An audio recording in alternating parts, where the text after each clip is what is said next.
What's up guys, I hope everyone is doing awesome. So today I'm going to show you a quick demonstration so I don't take time. I know you're checking the video because you were working and something came up, or you couldn't take off the valve cover gasket, like the one over there, or maybe you couldn't put it back on. So the quick trick is when you take the trims and everything that is in your way, especially this cover here for the computer as well, the engine module, and you take off, remember to take off the coolant hose. It's right here. This coolant hose, take it off because it's in the way. You probably don't realize that.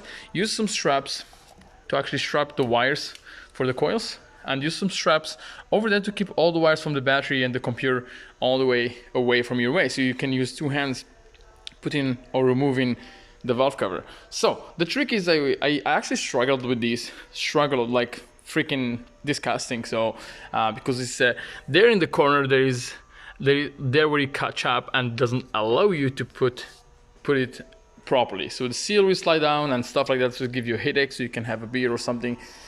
But anyway, I came up, there is this thing here. This hanger, it's actually just a hanger that comes like that beside the PCV. So this hanger has two bolts in the back.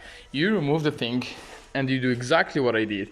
Hang the wires away, remove the cover over there for the computer, and actually remove the coolant hose, and you will slide right in.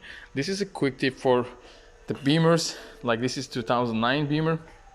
328. So for every Beamer like 6 in line, it's gonna be the same process. So this is I hope this is really helpful, because I struggled and they searched online and everyone is talking for like 25 minutes and I don't have that time to actually watch. I just need something a little small, but I couldn't find that. So I made this video for you guys. Hope this is helpful, and see you next video. Bye bye.